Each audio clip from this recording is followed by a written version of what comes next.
Le Seigneur Dieu donna à l'homme d'agir par lui-même. Selon les choses que j'ai lues, un ange de Dieu était tombé du ciel. C'est pourquoi il devint un démon, ayant cherché ce qui était mal devant Dieu. Et parce qu'il était tombé du ciel et était devenu misérable à jamais, il chercha aussi le malheur de toute l'humanité.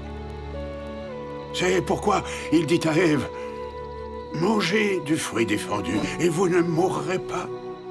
Mais vous serez comme Dieu, connaissant le bien et le mal. » Et lorsqu'Adam et Ève eurent pris du fruit défendu, ils furent chassés du jardin d'Éden pour cultiver la terre, et ils ont donné le jour à des enfants. Dis-leur pourquoi il devait en être ainsi. Si Adam n'avait pas transgressé, il ne serait pas tombé. Mais il serait resté dans le jardin d'Éden. Il n'aurait pas eu d'enfant. C'est pourquoi il serait resté dans un état d'innocence, n'ayant aucune joie, car il ne connaissait aucune misère, ne faisant aucun bien, car il ne connaissait aucun péché. Adam tomba pour que les hommes fussent, et les hommes sont pour avoir la joie. Et le Messie vient dans la plénitude du temps, afin de racheter de la chute les enfants des hommes. C'est pourquoi les hommes sont libres selon la chair, et ils sont libres de choisir la liberté et la vie éternelle par l'intermédiaire du grand médiateur de tous les hommes, ou de choisir la captivité et la mort, selon la captivité et le pouvoir du diable.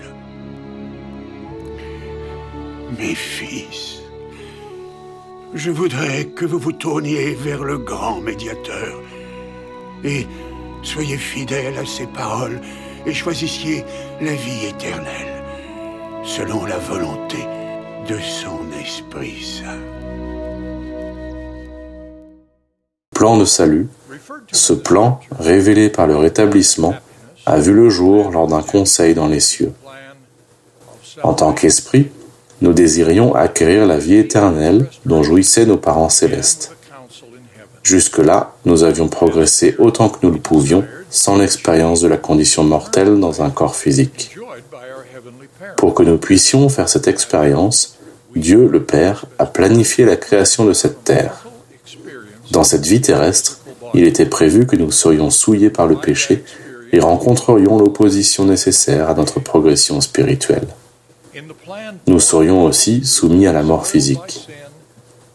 Afin de nous racheter de la mort et du péché, le plan de notre Père Céleste prévoyait un Sauveur. Sa résurrection nous rachèterait tous de la mort, et son sacrifice expiatoire paierait le prix requis pour que nous soyons tous purifiés du péché aux conditions prescrites pour notre progression. L'expiation de Jésus-Christ est essentielle au plan du Père. Dans le conseil des cieux, tous les enfants d'Esprit de Dieu ont eu connaissance du plan du Père, y compris de ses conséquences mortelles et de ses épreuves, de l'aide offerte par Dieu, ainsi que de la destinée glorieuse qu'il prévoit. Nous en avons vu la fin dès le début. Les myriades de mortels nés sur cette terre ont choisi le plan du Père et se sont battus pour lui dans le combat céleste qui a suivi. Beaucoup ont aussi fait des alliances avec le Père concernant ce qu'il ferait dans la condition mortelle. De façon qui n'ont pas été révélés, nos actes dans le monde des esprits ont influé sur notre situation dans la condition mortelle. Je vais maintenant résumer certains des éléments principaux du plan du Père qui affectent notre parcours dans la condition mortelle et dans le monde des esprits où l'on accède ensuite.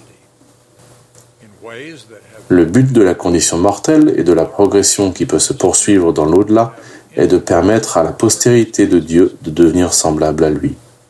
C'est là le désir de notre Père Céleste pour tous ses enfants. Pour accomplir cette joyeuse destinée, les lois éternelles requièrent que nous devenions des êtres purifiés par l'expiation de Jésus-Christ afin de pouvoir demeurer en la présence du Père et du Fils et jouir des bénédictions de l'exaltation.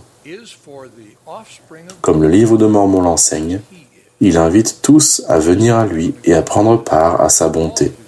Il ne repousse aucun de ceux qui viennent à lui, noirs et blancs, esclaves et libres, hommes et femmes.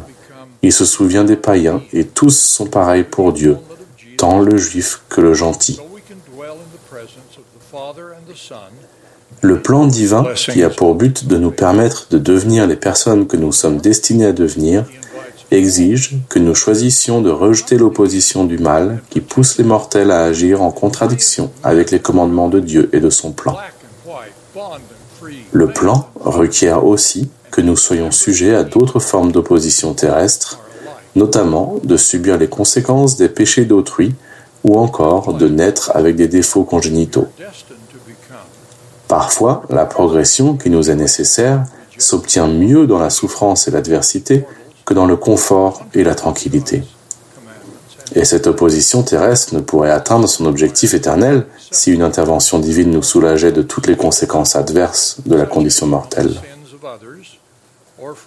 Ce plan révèle notre destinée éternelle, le but et les conditions de notre parcours dans la condition mortelle et l'aide divine que nous recevrons.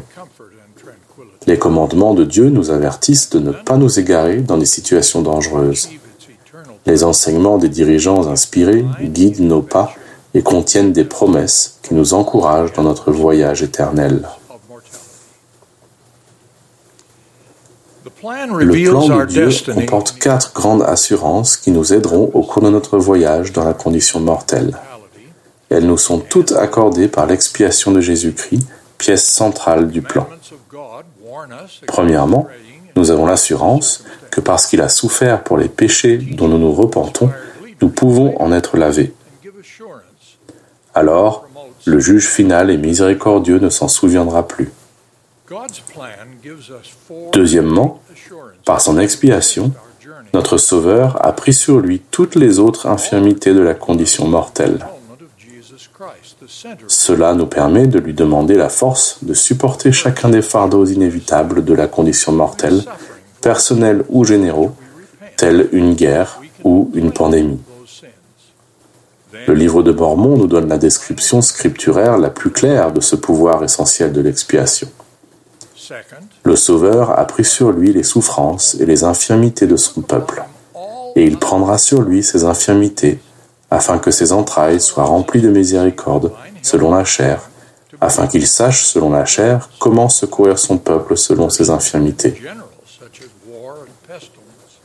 Troisièmement, le Sauveur, par son expiation infinie, abolit le caractère définitif de la mort et nous plan de salut. Ce plan, révélé par le rétablissement, a vu le jour lors d'un conseil dans les cieux. En tant qu'esprit, nous désirions acquérir la vie éternelle dont jouissaient nos parents célestes. Jusque-là, nous avions progressé autant que nous le pouvions, sans l'expérience de la condition mortelle dans un corps physique. Pour que nous puissions faire cette expérience, Dieu, le Père, a planifié la création de cette terre. Dans cette vie terrestre, il était prévu que nous serions souillés par le péché et rencontrerions l'opposition nécessaire à notre progression spirituelle. Nous serions aussi soumis à la mort physique. Afin de nous racheter de la mort et du péché, le plan de notre Père céleste prévoyait un Sauveur. Sa résurrection nous rachèterait tous de la mort, et son sacrifice expiatoire paierait le prix requis pour que nous soyons tous purifiés du péché aux conditions prescrites pour notre progression. L'expiation de Jésus-Christ est essentielle au plan du Père. Dans le conseil des cieux, tous les enfants d'Esprit de Dieu ont eu connaissance du plan du Père, y compris de ses conséquences mortelles et de ses épreuves, de l'aide offerte par Dieu, ainsi offre l'assurance joyeuse que nous ressusciterons tous. Le livre de Mormon enseigne « Or, ce rétablissement se fera pour tous, jeunes et vieux, esclaves et libres, hommes et femmes, méchants et justes, et pas un seul cheveu de leur tête ne sera perdu, mais chaque chose sera rendue à sa forme parfaite. »